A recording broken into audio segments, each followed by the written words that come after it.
L'objectif est traduit dans son nom presque, N+I, national plus international. L'objectif est de former des ingénieurs internationaux. Et quand on dit ça, c'est autant pour des étudiants étrangers qui viendraient se former en France que des Français qui iraient se former à l'étranger. N+I, c'est un réseau qui s'est créé à l'initiative de la CDFI, qui est la conférence des directeurs d'écoles françaises d'ingénieurs, et pour répondre justement à ces besoins de coopération internationale.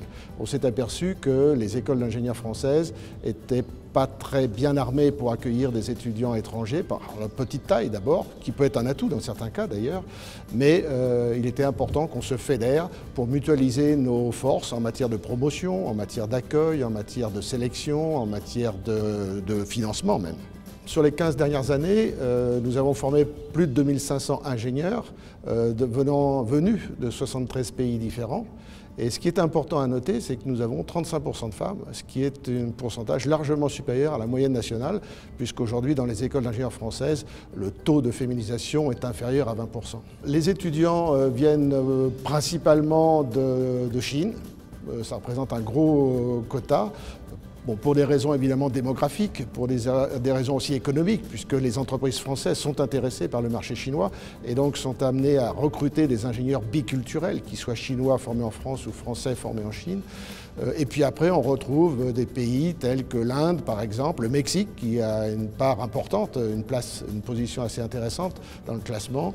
La Colombie aussi, c'est à noter, en Amérique latine, et d'autres pays après qui vont suivre la Russie, l'Égypte, par exemple. L'originalité, outre le fait que ce soit un réseau, c'est-à-dire que ce sont les écoles qui se soient mutualisées pour avoir un meilleur service et un meilleur accueil des étudiants, c'est précisément dans les packages d'intégration culturelle, linguistique et méthodologique. C'est-à-dire qu'on a voulu prendre en compte les difficultés que rencontrent les étudiants internationaux en France. Et ce n'est pas simplement une difficulté linguistique comme on veut trop souvent le réduire, c'est aussi des difficultés d'adaptation culturelle, la façon de vivre en France est différente et aussi méthodologique, et j'allais dire et surtout méthodologique, parce que la façon d'enseigner l'ingénierie en France peut être très différente de la façon d'enseigner l'ingénierie à l'étranger, et notamment le contenu mathématique en France est très important et ça peut surprendre certains étudiants. Il nous semble que quand on veut faire une mobilité, quand on a décidé d'une mobilité dans un pays, ce qui est important, c'est bien sûr les études qu'on va y accomplir, mais c'est aussi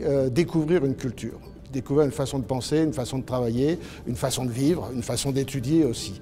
Et c'est ça qui va donner une ampleur à sa carrière plus tard. C'est vrai aussi pour les étudiants français que nous envoyons à l'étranger.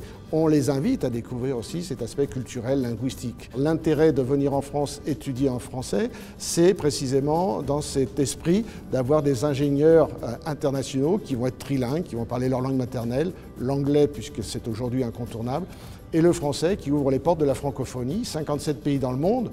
Quand on a la prétention, ou j'allais dire le désir d'être un ingénieur international, c'est quand même un beau passeport.